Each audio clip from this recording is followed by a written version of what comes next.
really love the analogy of an iceberg when we talk about scars. When we look at that picture on the left of your screen, the iceberg looks very undaunting. It's almost flush with the water. It's very minimal. So to me, it's very reminiscent of C-section scars. When you look at them, the bikini scar, they're very simple. They're very flush. Sometimes you have to look to find them. But when we look at that iceberg, it's what's below that is what's so dangerous, what's so daunting, what can be the problem for people who are in boats. And that's how I look at a scar. The top of it, not a big deal. It's really what's underneath can be the problem. And that's how it is with a C-section scar that I've worked with as well. This scar itself, not a big deal. But when we've gone in and worked on that scar and the scar tissue that's below it, that's when the problems start to arise. And the one on the right is just extremely daunting. While you can see that it's a much bigger iceberg on the top, you still can't judge the top of it by what's below the surface. And to me, when we've gone in and we start to work with people who had these scars for a really long time and their body started to change around the scar tissue because maybe the scar didn't allow the scar and the scar tissue didn't allow the structures around it to move adequately or efficiently, it's really when the trouble starts to happen, is when you go in, you start to open up some of these areas and some of these surfaces below the surface as well as the surface, and then the body starts to change around that. So it just goes deeper and broader than what is seen on the surface. So that's why I really like the analogy. Both of these pictures are great analogies of especially what I think about when we work with scars and scar tissue. So what do we really know? So superficially, this is what common scars look like. So these are C-section scars. And remember that number I gave last time. Approximately 1.4 million C-sections are performed each year in the U.S., and that number is rising steadily. So when we look at the picture on the left, that is a common bikini scar that you'll see when a C-section is performed. They'll do what they call a bikini scar. It doesn't look like there's anything there. Lots of times when you do look at these scars, you actually have to look for them. And then the person on the right here has had 3 different C-sections. Her bikini scar, or the horizontal scar, was noted to be 7 to 8 years old, and then the scar in the center, the vertical scar, was a more recent scar. And so lots of times you may see women who have both of these, because perhaps they had a C-section and then years later they had a hysterectomy, or perhaps they had one C-section and then they had an emergency C-section, so they'll have both of these type of scars.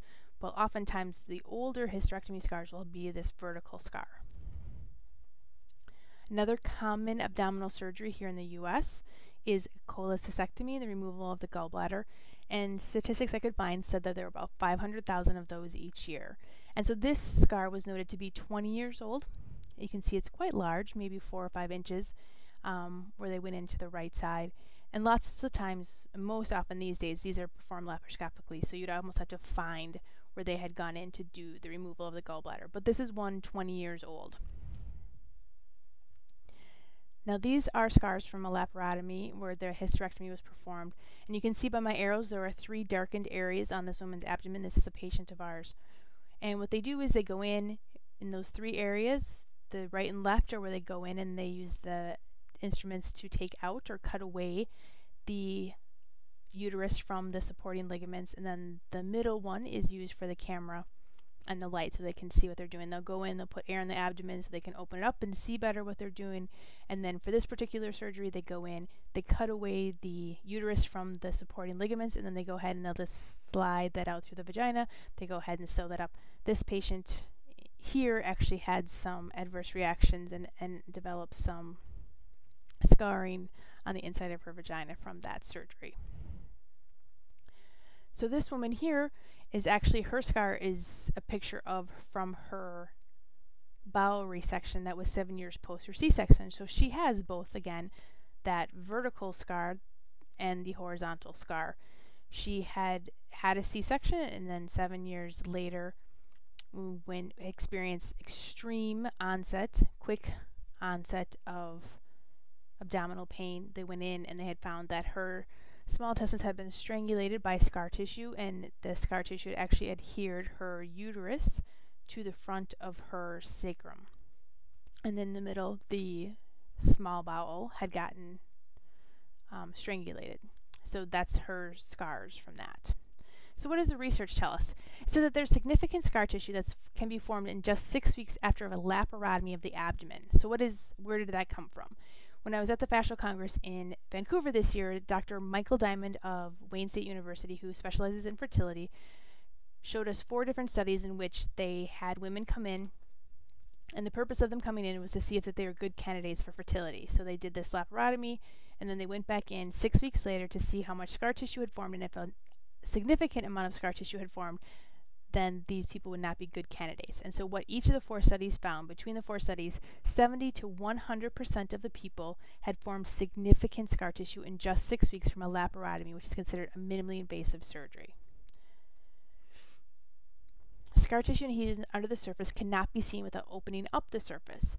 So what does that mean? It means that there could be adhesions and scar tissue that could be causing problems, but they just can't be seen by any kind of test. They actually need to go in again and see them, which then again just creates that potential for more scar tissue again. And one study that I read about, and this is very true, the person who was doing this study said the one problem is that scar tissue has to be palpated, and that makes it a subjective finding. You can say, oh, I'm going this deep, but that's still a subjective finding. So what causes adhesions and scar tissue? Tissue incision, especially into organs, handling of organs during surgery, drying of organs or tissue, contact of organs with foreign materials such as gauze, gloves, and stitches, and blood or blood clots that were not removed during surgery. So what are some less common causes? Ruptured appendix, radiation treatment or cancer, gynecological infections, and abdominal infections. What do all these have in common? They cause inflammation. And what happens then is that our body has an inflammatory response, so it needs to heal the area and it starts to lay down tissue. So that's why these areas are not so common, but are definitely places when scar tissue will get laid down. Possible signs and symptoms of scar tissue may be part of the problem. These are our clinical findings and our experience with our patients and clients. One obvious one, they have a known history of abdominal surgery. They have this chronic back pain, upper back pain, low back pain, neck pain, SI joint pain, and it's chronic, and the relief that they get from any kind of manual therapies or medications is just very short periods. They also may complain of the same kind of chronic pelvic pain. They have a feeling of tightness or feeling that something is stuck in the abdomen below the surface. One of my clients who had a gallbladder removed 20 years earlier, even though she came in with chronic low back pain, when we actually started working on her scar, it brought to her memory that, oh yeah, when I try to sleep at night on my right side, I feel like something's stuck and I can never get comfortable on that side. In their posture assessment, they may present with this flared rib cage or an inability to bring their rib cage over top of their pelvis. So they show this, they may look like they have a lumbar lordosis, but if we actually look closer, perhaps it's more at the TL junction, the thoracic lumbar junction, of where they have this extension. They can't bring their rib cage back over top of their pelvis comfortably. Or they may demonstrate collapsing to one side, where if they had their appendix removed or their gallbladder removed, they may have this collapsing there. And we do testing, we do resistive testing. They have this inability to stabilize their core musculature against minimal resistance, or they demonstrate this full body bracing against minimal resistance. And they demonstrate poor breathing patterns, an inability to get good 3-dimensional breathing, generally related to their posture. So maybe they're more chest breathers or neck breathers, but they just struggle to really get good 3-dimensional motion of that diaphragm. So why does scar tissue cause pain? Well, when we have scar tissue, it causes this inability for the gliding and sliding surfaces to glide and slide upon each other anymore. So you can get this irritation.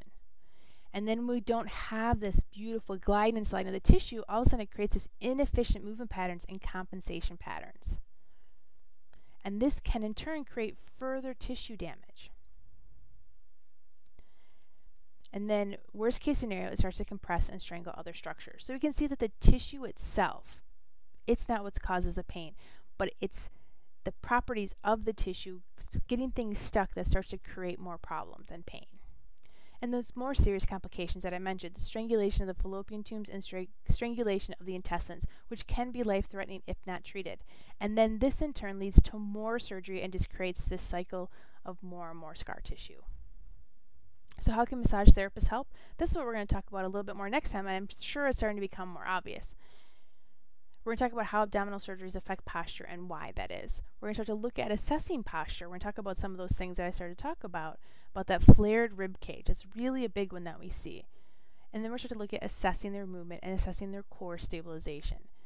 And those things are going to become really important, and you're going to start to see why we look at those things. So what if you want to learn more, and this is great that you're seeing this stuff, but you want to learn more? Evan Oster and I are going to be doing 2 sessions this year yet, and so we'd love for you to come and join us and learn more about treating scars and scar tissue and working with those patients who have those newer or much older scars. Come learn with us in person. We're going to meet Saturday, September 8th from 9 a.m. to 1 p.m. at SOMAR, the School of Holistic Massage and Reflexology. You can visit our website at massagetherapyinsider.com and learn more about that. Or we're also going to be presenting this information this year at the AMTA National Convention in Raleigh, North Carolina on Saturday, October 6th. And you can visit the AMTA's website at amtamassage.org. So I want you to go back and think about those questions that we talked about last time.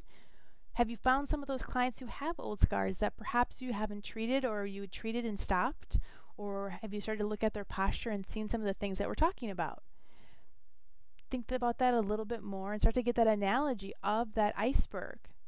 What's just on the surface is just what you see, and there could be so much more below the surface. Even if you don't feel a lot of scar tissue, perhaps the scar tissue is pulling on other structures given the fascial system and how it spans the body like a web, a 3-dimensional web at that. So, hope this helps, and we will catch you next time. Thanks so much.